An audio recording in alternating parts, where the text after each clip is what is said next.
K-pop's history is a dynamic tapestry of cultural fusion, innovation, and global expansion.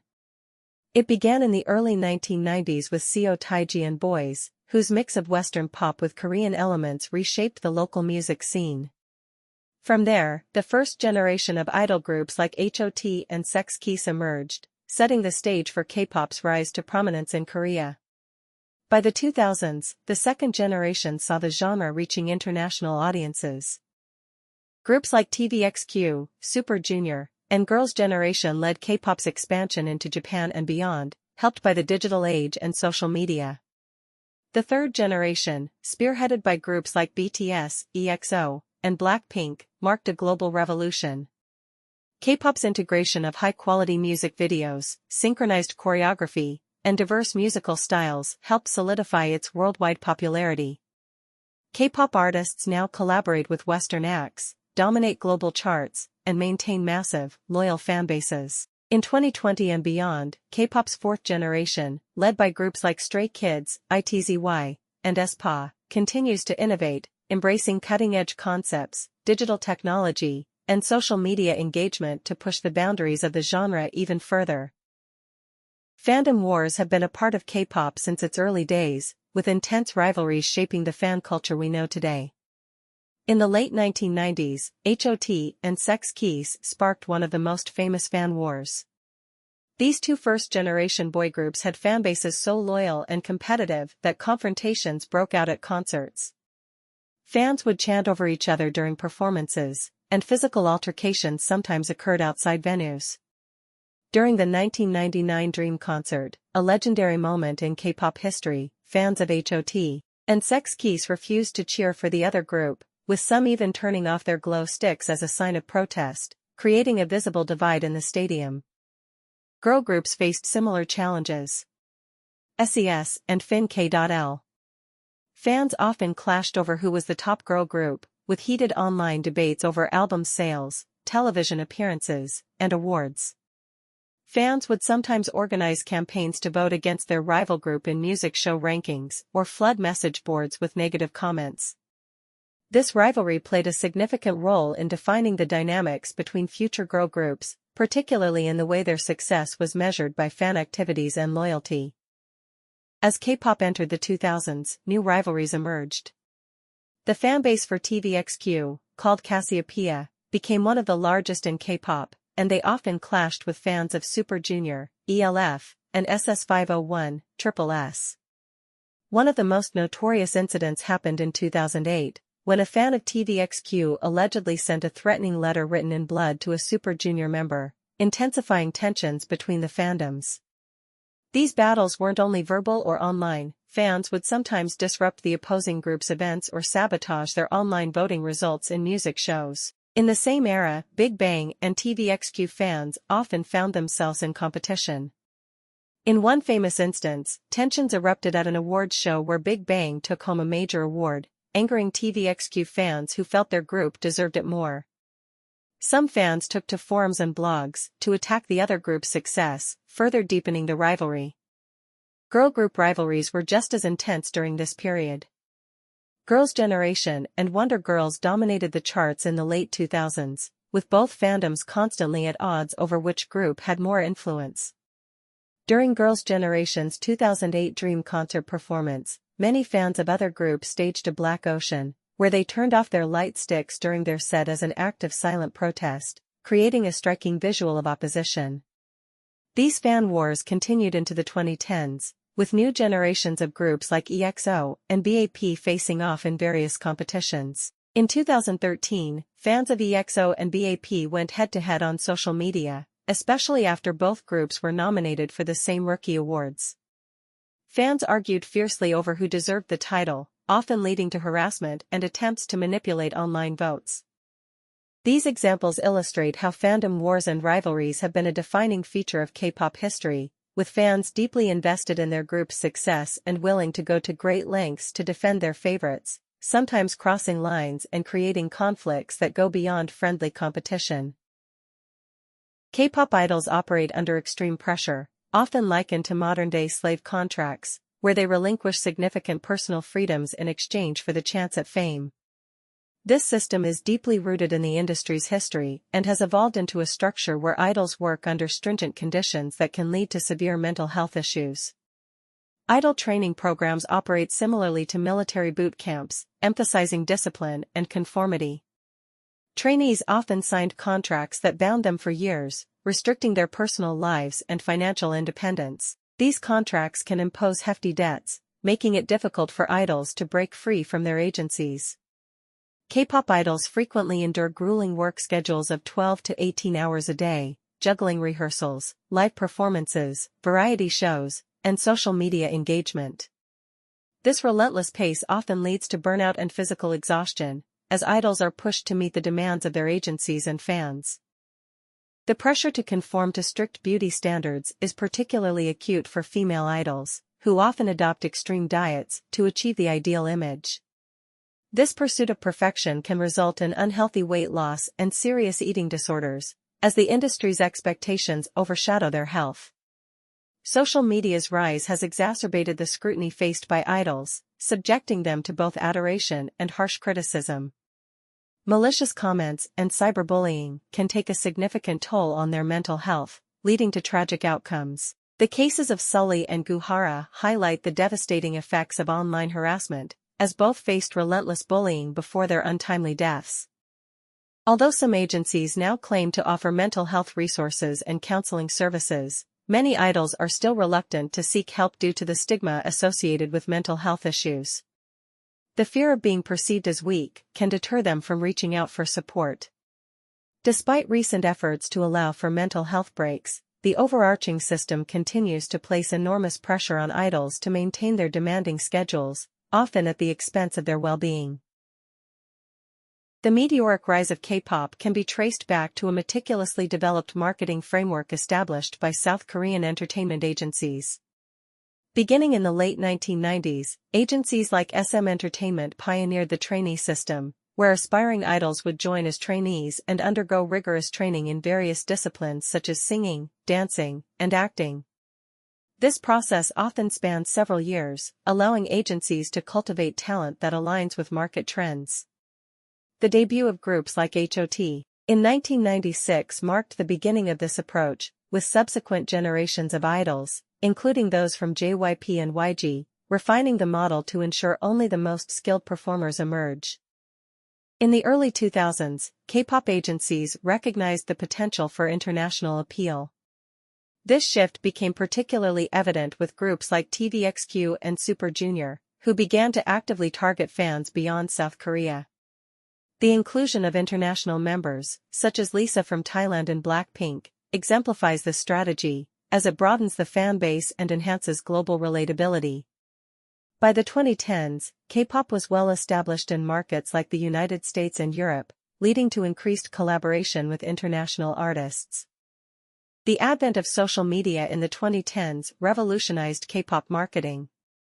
Groups began utilizing platforms such as VLive, Weverse, and YouTube to maintain constant engagement with fans. This direct line of communication allows idols to share behind-the-scenes content and personalized messages, fostering a sense of community and loyalty among fans.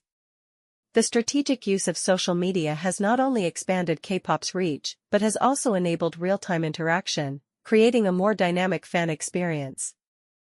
The historical intertwining of K-pop and commercial branding dates back to the early 2000s, with idols serving as brand ambassadors for various products. As K-pop gained traction globally, this trend accelerated, with idols like Jennie from BLACKPINK and Jimin from BTS signing lucrative deals with prestigious brands such as Chanel, Dior, and Samsung. These partnerships not only enhance the idols' personal brands, but also position K-pop as a leading force in the global entertainment and fashion industries. In the early days of K-pop, contracts often favored agencies overwhelmingly, with revenue splits as skewed as 90/10, benefiting the agency while leaving idols with only a fraction of the profits they generated. This practice mirrors historical patterns in various entertainment industries, where creators received minimal compensation for their work.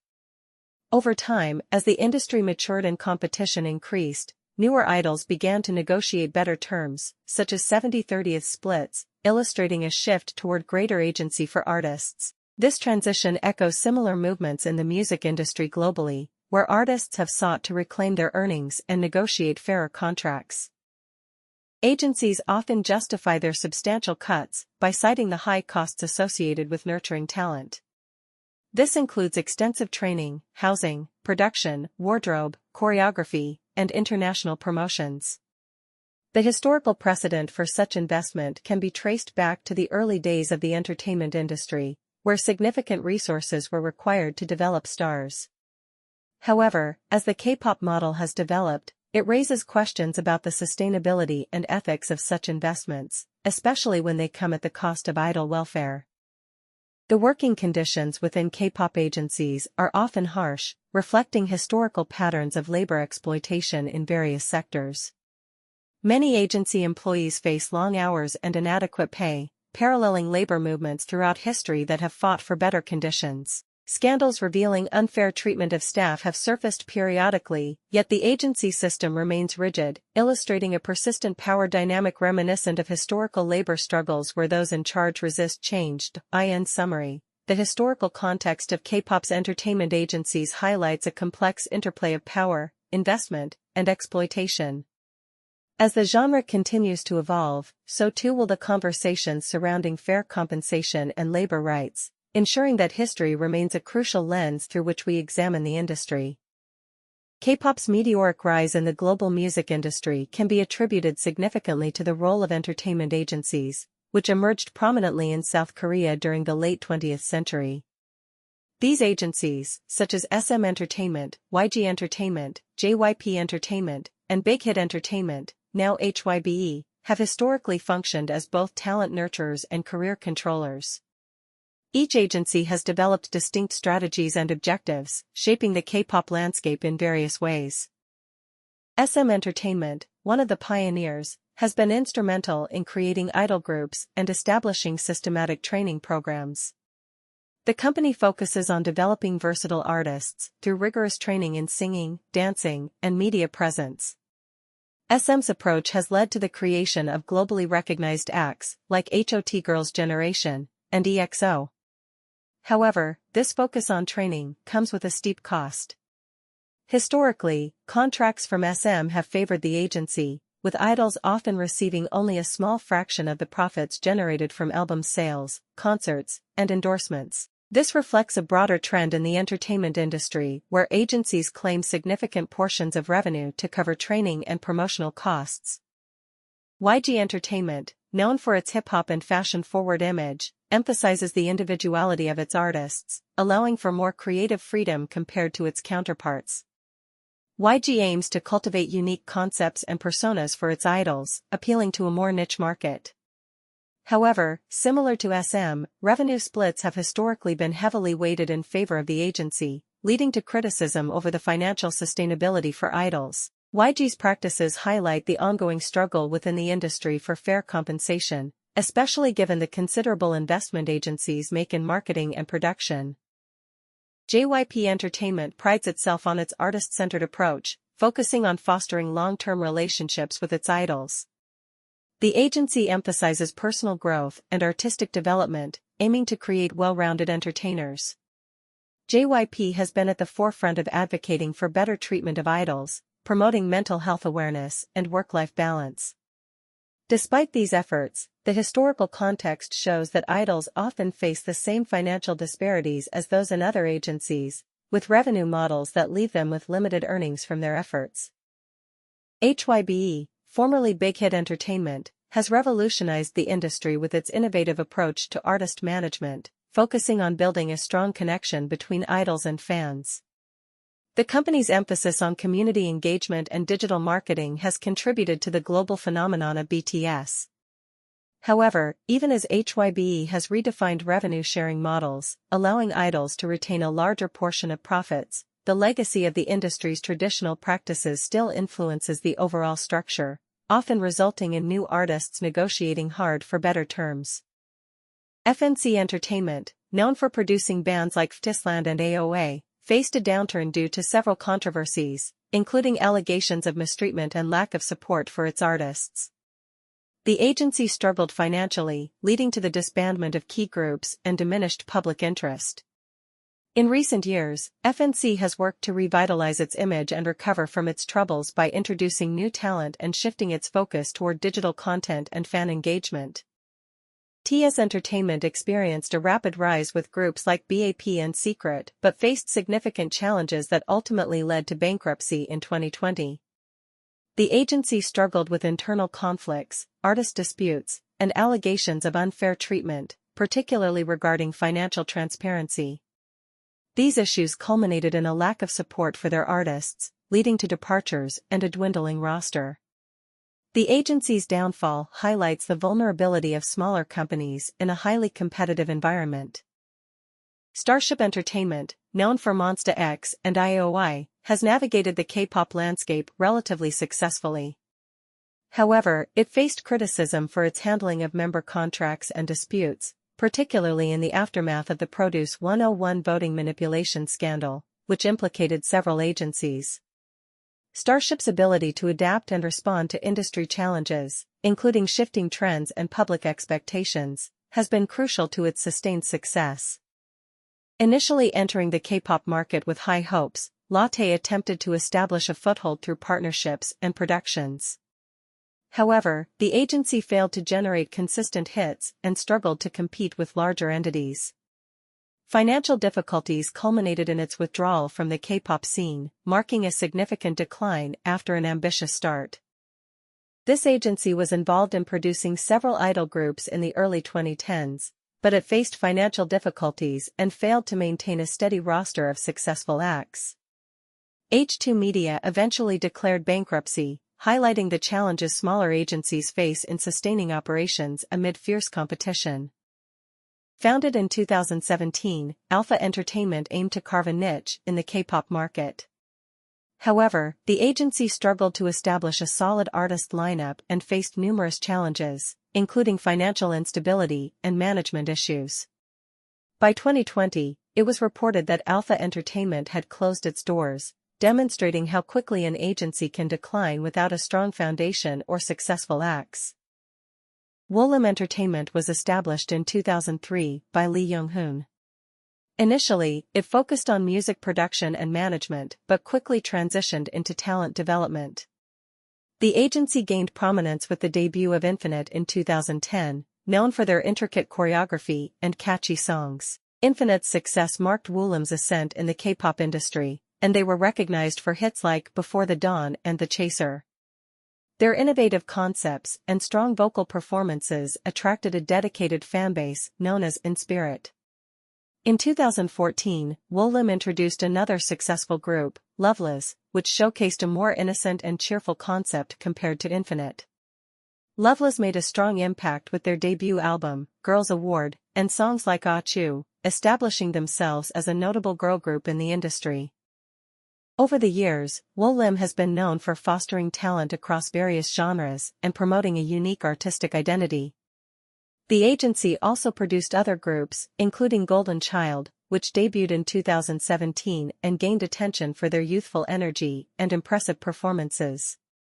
In 2020, Woollim Entertainment was acquired by HYBE Corporation, a strategic move to enhance HYBE's growing portfolio of artists. The acquisition aimed to leverage HYBE's extensive resources, marketing capabilities, and global reach, allowing Woollim artists to benefit from greater exposure on international platforms while retaining their distinct creative styles.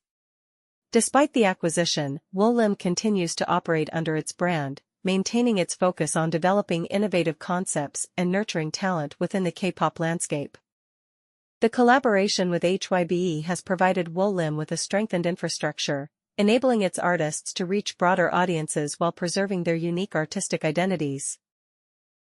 As the K-pop industry continues to evolve, the dynamics between agencies reveal a landscape marked by competition, financial pressures, and changing public sentiments. While larger agencies like HYBE and SM dominate the market, the struggles of smaller companies illustrate the precariousness of the industry. The rise and fall of these agencies underscore the importance of ethical management practices, transparency, and the well-being of artists as the industry seeks to maintain its global appeal.